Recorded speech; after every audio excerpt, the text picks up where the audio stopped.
மாசம் 40,000 ரூபாய் சம்பள வேலையை விட்டுட்டு விவசாயத்தை கையில் எடுத்தவரு இப்போ மாதம் 12.5 லட்சம் ரூபாய் சம்பாதிக்கிறாரு.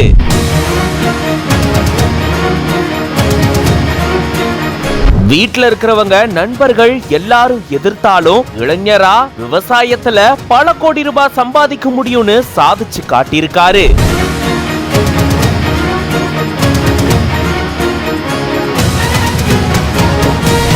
விற்பனை முறைய மாத்தி அமைச்சதால வெற்றி அடைஞ்சிருக்காரு இவரு. இந்த வகை பழத்தால இவருடைய வாழ்க்கையே இப்போ தலைகீழா மாறி இருக்கு. என்ன விவசாயம் பண்ணாரு, எப்படி இவருக்கு இவ்வளவு லாபம், யார் இவரு?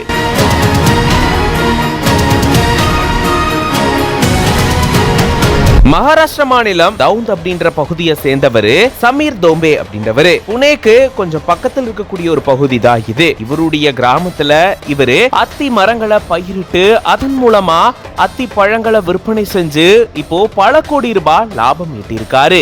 இன்ஜினியரிங் முடிச்ச இவரு கார்ப்பரேட் நிறுவனத்துல 40,000 ரூபாய் சம்பளத்துல வேலைக்கு இருந்திருக்காரு.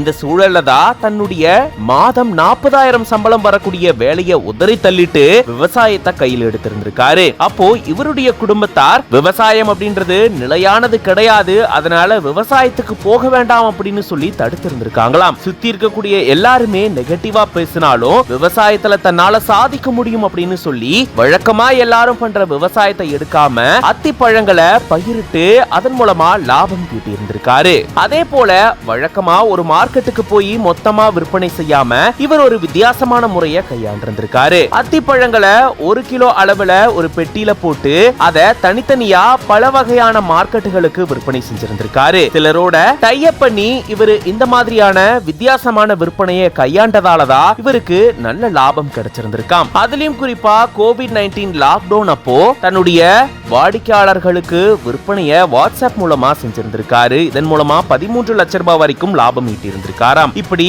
அத்தி பழங்களை விற்பனை செஞ்சுட்டு வரதன் மூலமா இவருக்கு ஆண்டுக்கு 1.5 கோடி ரூபாய் வரைக்கும் வருமானம் கிடைக்கிறதா சொல்லப்படுது. 40,000 ரூபாய் சம்பளத்தை உதறி தள்ளும் பொழுது இவர் ஏன் இப்படி செய்யறாரு அப்படின்னு எல்லாரும் சொன்னாங்க.